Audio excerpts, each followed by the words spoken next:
No. I guess I'm going live here. Can I still share? I can still share.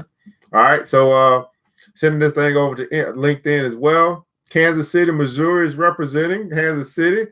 Kansas City. Man, oh man. All right, so we're gonna go ahead and stream this thing over here to LinkedIn. I'm gonna show you, I can show you guys all this stuff as well, how to get your stuff over to all these different platforms, and just do it one time. For those that want to learn that stuff, just let me know.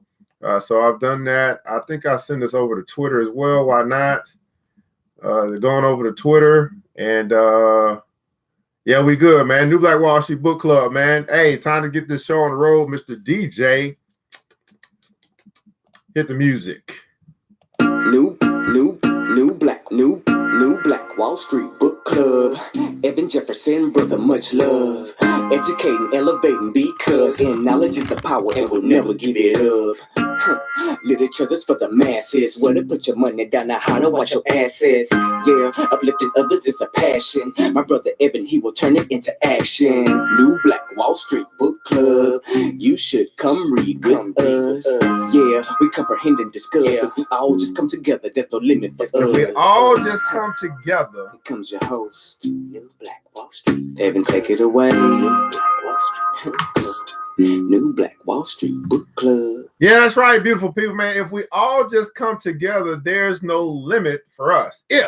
Big if, by the way, I love that statement, if, because it is a condition. It's a conditional statement. If we all come together, there's no limit for us. This is New Black Wall Street Book Club, where Black folk do read. You put it in the book, we absolutely will find it. We're going to continue along in our journey into What Makes the Great Great.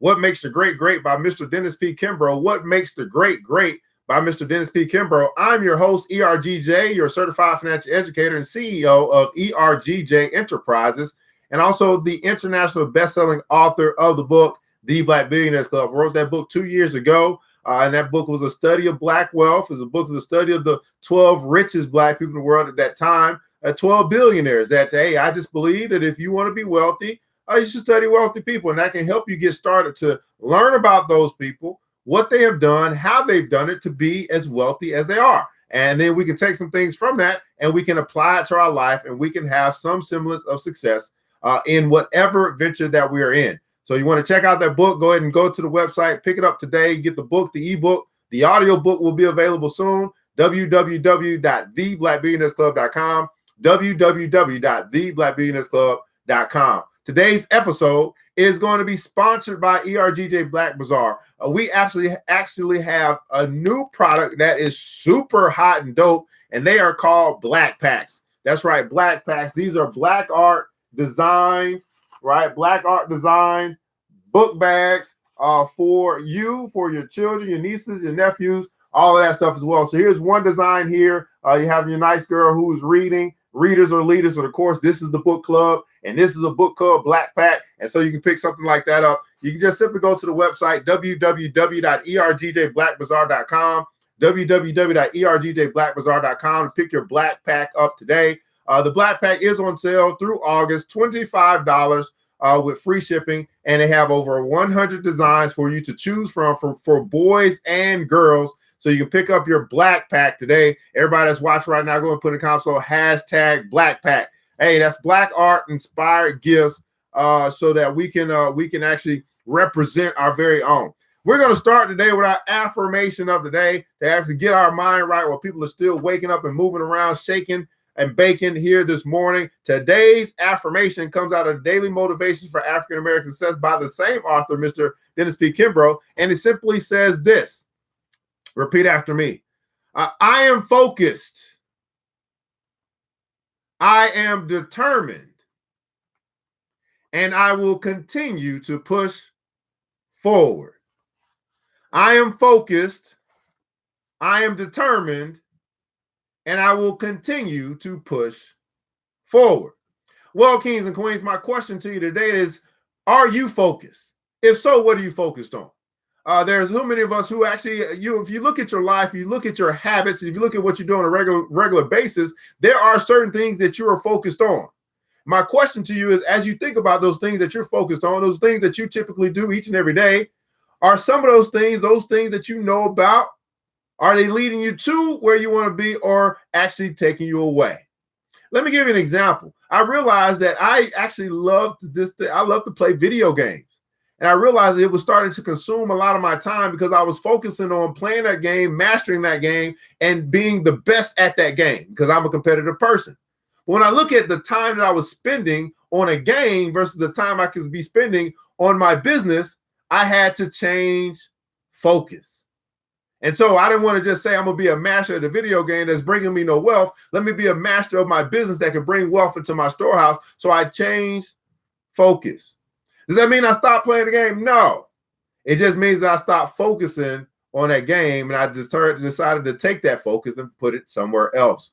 My question to you is, what is it that you need to focus on that can help bring you the desires of your heart? I'm telling you, if you change focus, you'll change your results. Next, he says, hey, I'm determined. Well, I think in order for you to actually change focus, you have to be determined to win. Are you determined to win? So not only are you focused on accomplishing your goals, your aspirations, you're building your dreams. Now you're saying, I'm determined to do it. I mean, if it is to be, it's up to me. I'm focused, I'm determined, and here is the other part. It's called perseverance, by the way. I will continue to push forward. I want you to understand, kings and queens, that there are going to be some things that come across your path that's going to hinder you. It's going to slow you down. It's going to distract you. Things that come into your life to steal, kill, and destroy. But will you continue to push forward? Now, some people take the acronym PUSH and say pray until something happens. That's great. Do that as well. But will you continue to push forward? Today's affirmation is, I am focused. Are you focused today? I am determined. Are you determined to win? I will continue to push forward. Will you keep going no matter what? There's only a few people who can say they're all three of those things. And if you find yourself this morning, you're saying, hey, I'm not, I got one of those. I don't have all three. Well, let's work on all three. Focus, determination, and perseverance.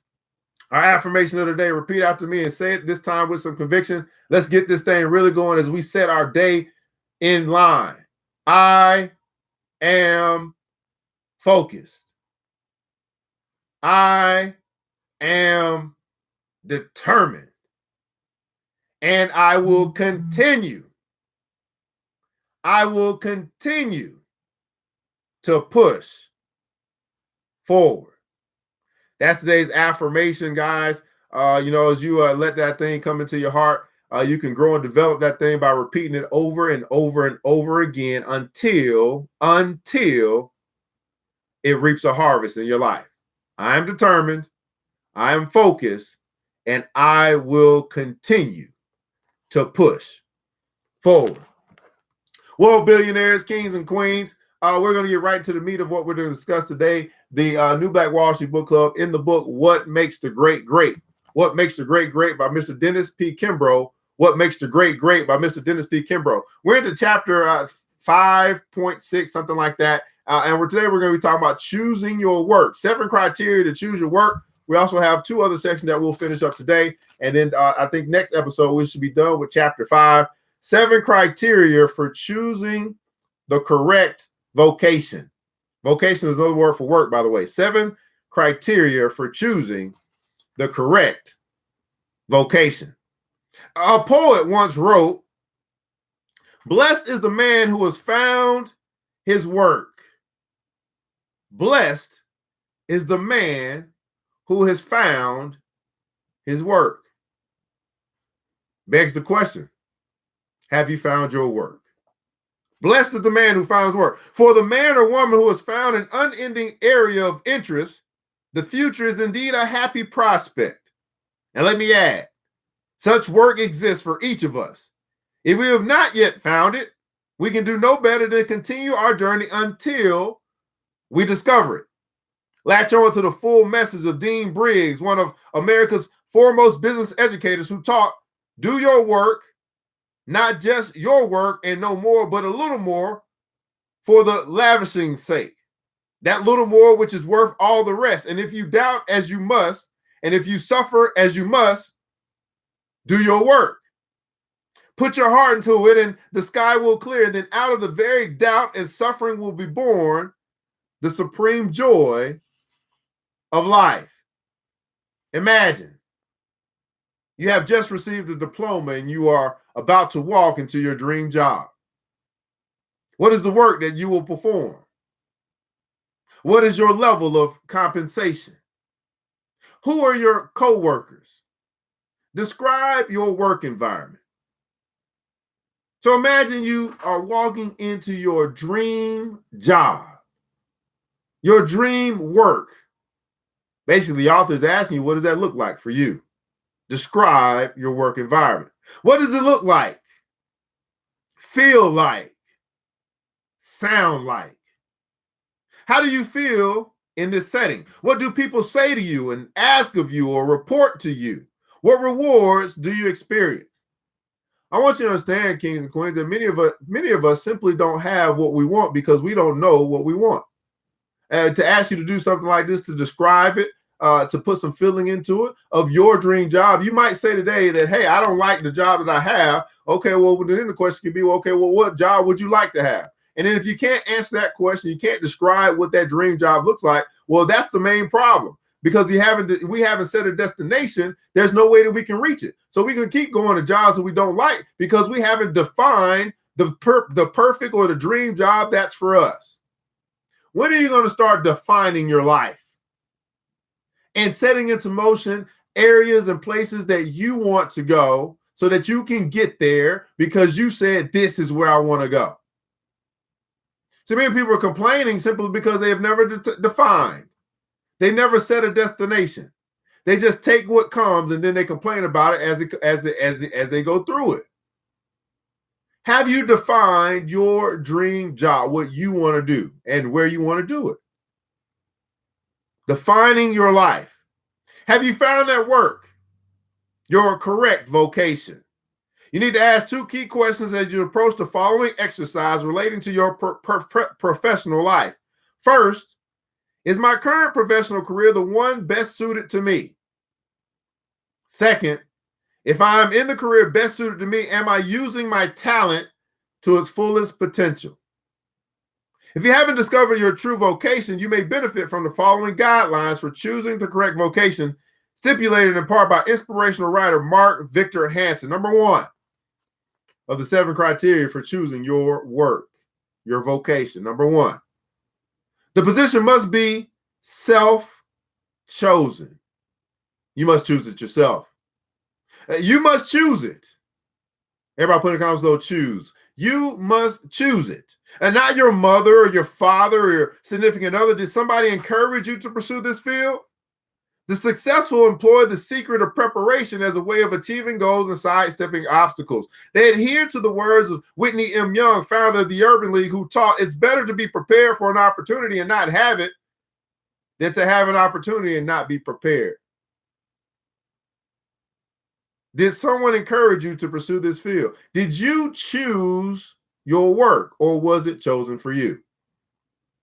Number two, the position or occupation must be something that excites you.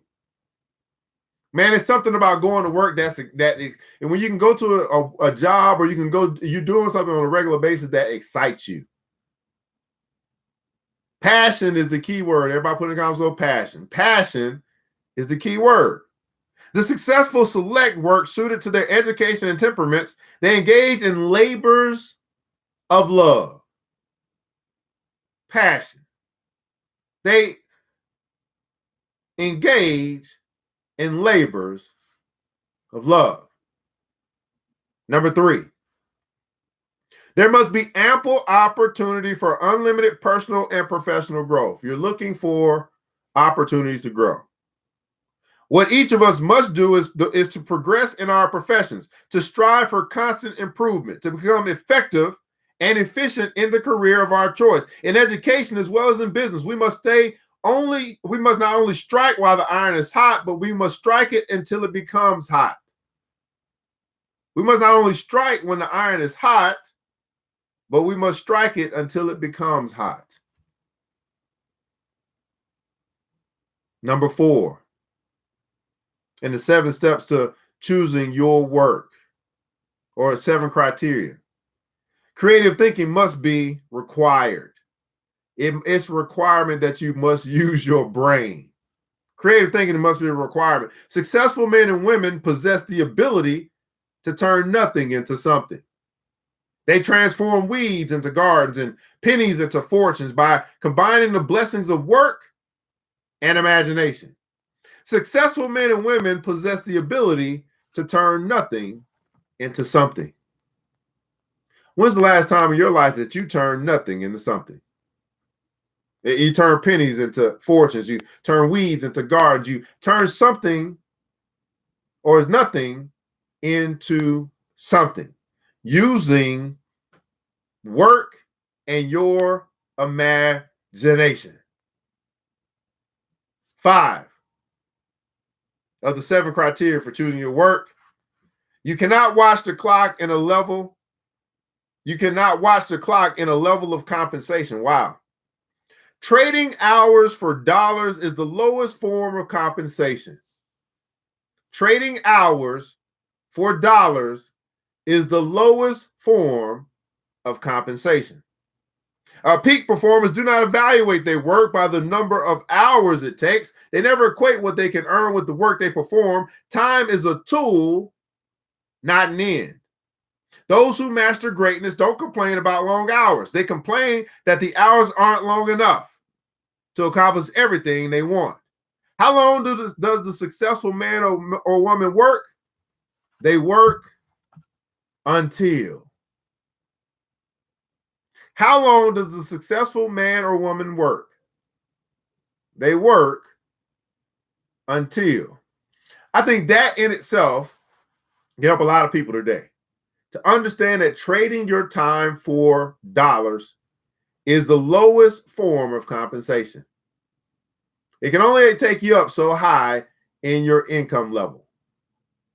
You must begin to do what we call create multiple streams. And these multiple streams are ways that you can trade other things other than your time for compensation. Number 6, in the 7 criteria for choosing your work, all work must be beneficial to humanity.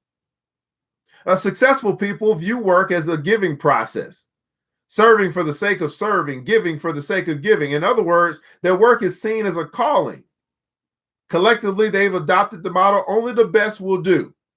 They hang this dictum in their office, in their home, and they weave it into the texture of everything they do. Achievers see work as a means to better their world.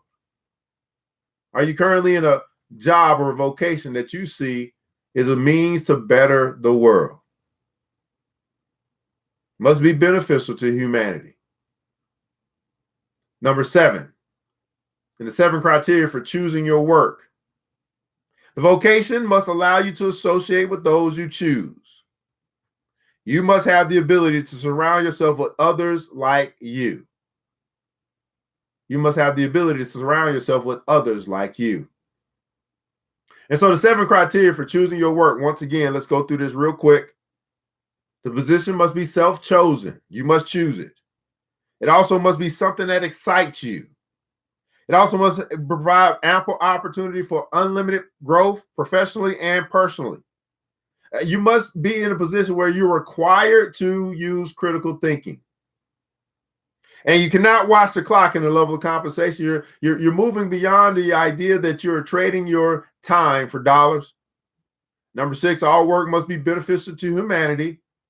And number 7, vocation must allow you to associate with those you choose. Think about who you hang around. Who you're forced to hang around. If you are working a job 8 to 10 hours a day, who are you in the room with? Are these people that can help you get to where you like to go? Those who fall short of the mark trace their failure to the demand of the hour, laboring under the correct vocation. The giants of the race have been men and women of concentration, of high energy, who have hammered their blows in one place until they have accomplished their purpose. And that one place was the right place. Mankind was designed for labor. Thou shalt live by the sweat of thy brow was written centuries ago. And the immutable destiny of humanity will never change. The true doctrine is that labor, systematic, industrious, congenial, is not only a necessity, but the source of our highest enjoyment if chosen correctly.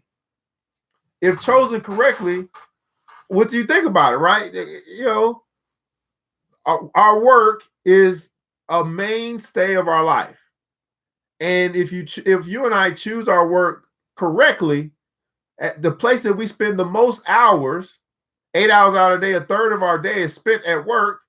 Well, if I chose my work correctly and I chose work that excites me, I chose work that causes me to stretch the way that I stretch my mind. I chose work that puts me around other people who can push the needle forward and who are progressive and who are ambitious and who are driven. If I choose my work correctly, it can be the source of one of my highest enjoyments because that's where I spend the majority of my day. You spend more time at work than you do at home. If you think about it, a third of your day, at least a third of your day for most people, is spent at work. For high achievers, more time is spent at work, not less than 8 hours, more than 8 hours, typically about 12 to 14 hours, half of their day. Can you imagine? I mean, I'm just saying. I mean, to spend half of my day in a place that doesn't excite me. To spend half of my day around people who bring me down instead of lift me up. To spend half of my day every day for 300 for what is it? For 50 weeks out of 52 weeks. 40 hours every week, to spend half of my day in something that doesn't excite me, to spend half of the day in something that doesn't challenge me, to spend half of my day with people who don't push me, to spend half of my day in these types of jobs, simply because I never chose my work. Chose my work. As you think about what you do, to take care of your family, did you choose it or did you settle for it? See, there's some people that say, you know what, I couldn't find a job, so I took whatever job I can get. Okay, that's cool. I understand.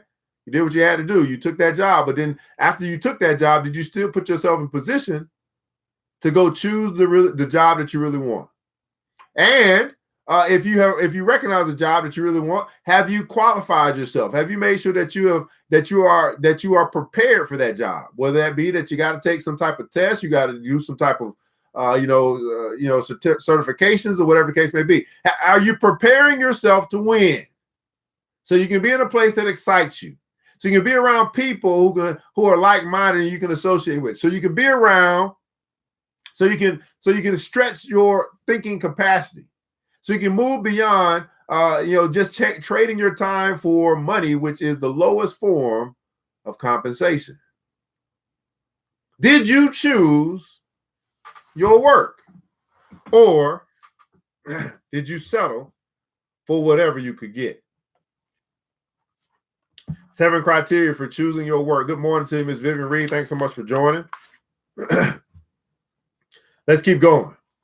Work with all your might. Work with all your might. Let's read. Beautiful lives have blossomed in the darkest of places, like colorful lilies full of fragrance, springing from the most stagnant waters. One man will evoke harmony and beauty from the toughest surroundings, while another will turn fame and fortune into poverty and despair. The noblest sights in the world offers is a young man or woman bent upon making the most of his or her life. He puts his soul into his work, however lowly that work may be. Turns meaningless words into poetry. Man is not merely the architect of his own future, he must lay the bricks himself. Man is not only the architect of his future, he must lay the bricks himself. Willie Gary's home, though poor and small, was big on values. His parents, 2 migrant workers who followed the crops, picking beans in Florida, peaches in Georgia, and apples in North Carolina, shared scripture each day, using the Bible as a reference point in their lives. There was no church nearby, but each Sunday my aunt would set up wooden boxes like pews under a shade tree and seat all 11 children. God gave his only begotten son so we could live, she taught. So we must give ourselves to him. And one way is being of use to others. You know what that means, son? His father said later as they worked in the garden. Work. Work joyfully, even if you're not paid for it. The boy's eyes lit up, staring in disbelief. You mean work for nothing? His father explained, it's better than sitting around doing nothing. The old man set out to make his point. He stopped digging long enough to wipe off his garden fork, making it shine in the floor of the sun. Then he ducked into the tool shed and grabbed another fork, this one much older with a broken handle. See the difference? He asked. The shiny tool is working. The dull one is useless, just rusting away. His father tapped the rusty fork and said, nature has a way of doing away with anything that's not being used. Though his father had only a grade school education, he possessed wisdom beyond his years. No one could be more grateful for this invaluable lesson than his impressionable son. So what's not being used will be done away with. Nature has a way of doing away with anything that's not being used. How many guys have had times in your life where you just felt like doing nothing? I mean, there's be some weekends maybe, or some days maybe, or some weeks maybe. It's like, man, I just don't feel like doing nothing. And then as you may engage in that activity of doing nothing or doing not much, you start to see the ramifications of you doing not much with an impact on your health, an impact on your life, an impact on your wealth from doing nothing. You know, binge watching TV all day, every day, for more than one day in a row, doing nothing. And then as you look at those seeds that are being planted, the seeds of nothingness, well, they can only bring back a harvest of nothingness. So what seeds are you going to plant today? Despite their nomadic existence, Willie Gary's parents strove to keep their children in school. Education will one day provide an escape from the hopeless camps, but it was difficult. Migrant children attended classes only in the morning. By noon, buses roared into the schoolyard waiting to rush them back to the hot, steamy fields. Crawling on his hands and knees under a blowtorch sun, wincing at mosquitoes, Willie picked beans from midday to sundown, dreaming of better days. At age 20, he left home with the hope of playing football at Bethune-Cookman College in Daytona Beach. The local paper hailed him as a hero, the town's first black male to enter college. But once arriving on campus, Willie discovered that he was one of 125 hopefuls trying out for only 40 positions. He had to make the team or he would be sent packing. Day after day, the roster was whittled down. Finally, on the last day of practice, the coach summoned him into his office. "I'm sorry, son," he began. Tearfully, Willie didn't stay long enough to hear the rest of the coach's words. He cleaned out his locker and left for the bus station. Crestfallen and disappointed, the next morning he phoned his high school football coach, explaining his circumstances. His coach paused for a moment and replied, "Willie, there's a small school in Raleigh, North Carolina, Shaw College. Their coach is a personal friend. I give him a call and see if I can arrange a tryout. He's a little guy like you. Maybe he'll give you a chance." That Sunday evening, Willie boarded a Greyhound bus and rode all night to Raleigh. He arrived on campus carrying his possessions in a worn-out suitcase to get held together by string. Too excited to sleep, he headed to the coach's office. "I'm Willie Gary," he blurted. The coach looked up from his desk, puzzled. "What can I do for you?" "Well, I want to play football," he stammered. "I'll do anything to make the team." The coach leaned back in his chair and said, "I'm terribly sorry. I don't have any openings. Our squad is full." "Every position?" Willie asked. The coach stood up and put a consoling arm around the boy's shoulder. "Yes, every position. I'm afraid you'll have to go home." Wow. So Willie Gary at this point, he tried out at one school, Bethune-Cookman, got cut or didn't make the team. Now he's over, I guess, at Shaw College. And it doesn't seem like he's making his team either. Okay, what is Willie Gary going to do?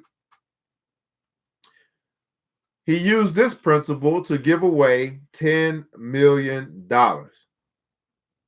He used this principle to give away $10 million. Willie left the coach. He left the coach's office knowing this time he couldn't go home. Outside the athletic department, he slumped on a bench holding his head in his hands. Several players passed by, rendering a sympathetic ear. They suggested he spend the night on the sofa in the lounge of the football dorm. The following morning, he recalled his father's admonition: work even if you're not paid for it. But what could he do? Work even if you're not paid for it. What could he do? He kept his eyes open, mixing with other players as they walked to the locker room to suit up for practice. And they set out for the field. They left the locker room in shambles. Willie searched for a broom and a mop and began cleaning up. After the players showered and left, he cleaned the room again. An assistant coach casually remarked, "You really want to go to school, don't you?" To further his case, Willie visited the admissions office, completed an application, and embarrassed, told the director that he didn't have the $10 fee. It all seemed so hopeless. A day later, the coach spotted him on campus and remarked, "I heard you're doing a good job in the locker room. I'll give you a meal ticket for the remainder of the week." One step, Willie thought. The coach added, maybe you can bring the first aid kit to the field and our trainer could use a hand." Another step. The coach paused long enough to ask, "Where are you sleeping?" "Well, I've got a place," Willie said less than convincingly. "No, you haven't," coach said sternly. He adjusted his cap and said, "I'll get you a bed until Friday. Then you've got to go." As the coach walked away, Willie was fraught with worry. Friday? That's only 2 days away. Everything appeared hopeless. Friday afternoon, the assistant coach called. "Hey, Willie, the coach wants to see you." The boy with the big heart forced a smile, expecting the worst. He entered the office hesitantly. The coach met him at the door. "I thought I told you to go home," he said shyly. "Well, Willie couldn't speak. The coach broke into a grin. "I'm glad you didn't," he said. "One of our linebackers was hurt during practice. We have a place for you if you still want it." Willie couldn't believe his ears. He nearly jumped through the ceiling. Before replying, he slipped into a jersey and passed 2 sizes too big and ran onto the football field. For the next 4 years, Willie Gary would not only shine on the gridiron for Shaw College, but would turn into a stellar performance in the classroom as well, earning a degree in business. In 1975, with his law degree in hand, he drove back to his home state of Florida to launch a practice.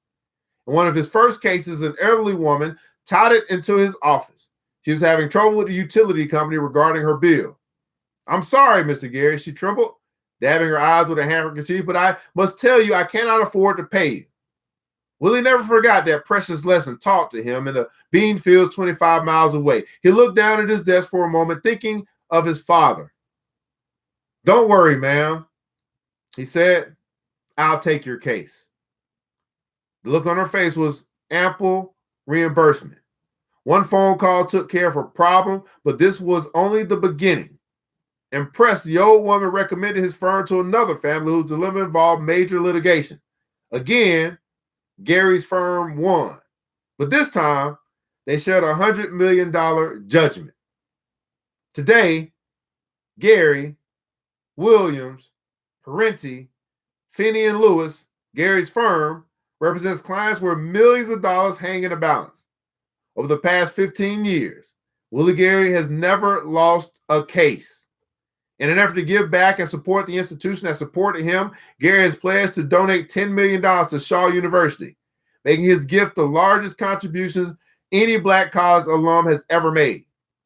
In addition, he openly shares his keys to success with young people in church groups across the country. Everyone is always eager to hear the story of how he won a spot on the football team. He gladly shares that tale, but he also tells listeners how he won at life. Just remember 2 simple rules. He teaches: trust in God and be willing to work.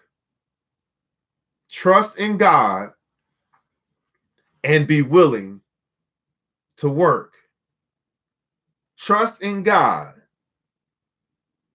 and be willing to work. Listen closely. Two crucial points stand out in Willie Gary's rise to prominence. First, the circumstances surrounding his childhood might have discouraged a lesser man or woman from pursuing his or her dreams. And second, through hard work, he was able to withstand the forces that tried to keep him back. There are two types of people who never seem to get ahead: those who wait to be told what to do, and those who do nothing more than what they are told to do. There's nothing new about the greatest advice. It may be applied by anyone who possesses the untiring desire to seize it and make the most of the moment. There are two types of people who never seem to get ahead. Think about that for a second. Those who wait to be told what to do. Those who wait to be told what to do. And then he says that those who do nothing more than what they're told to do. They only do just enough. And the just enough people get compensated just enough. And the other people are people who do absolutely nothing. And they get compensated in regard with absolutely nothing. See, I'm telling you, in order to increase, to take our lives to another level, to do what we consider in this portion with personal development, we must choose to act without being told, and we must choose to do more than we are required to do. To give more service and better service, and understanding that eventually life must pay us our just reward. The two types of people who never seem to get ahead are those who wait to be told. I think this is the majority of people. What I found in life is that the majority of people are simply sheep looking for a shepherd and waiting to be told what to do.